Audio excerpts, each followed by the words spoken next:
It's the Twitter takedown heard round the world. Mr. Trump tweeting overnight to Iranian President Rouhani, never ever threaten the United States again, or you will suffer consequences, the likes of which few throughout history have ever suffered before. We are no longer a country that will stand for your demented words of violence and death. Be cautious. Today, the president pressed on his aggressive approach. Mr. President, any concerns about provoking tensions with Iran?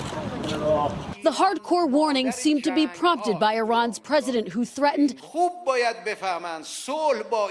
America should know that peace with Iran is the mother of all peace, and war with Iran is the mother of all wars. The president's tough tone, highly coordinated, with Secretary of State Mike Pompeo launching his own harsh attack just hours before. Iran is run by something that resembles the mafia more than a government. In 2 weeks, the Trump administration is poised to reimpose harsh sanctions which were suspended under the Iran nuclear deal. Mr. Trump pulled out of the Obama-era agreement in May.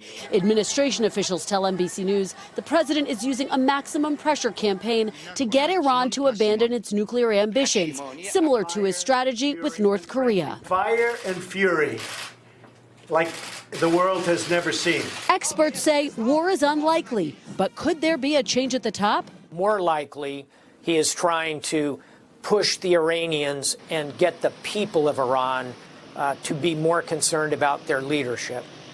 Press Secretary Sarah Sanders sidestepped a question about regime change and said the key focus is stopping Iran from having nuclear weapons, no matter who's in charge. Hey, NBC News fans, thanks for checking out our YouTube channel. Subscribe by clicking on that button down here, and click on any of the videos over here to watch the latest interviews, show highlights, and digital exclusives.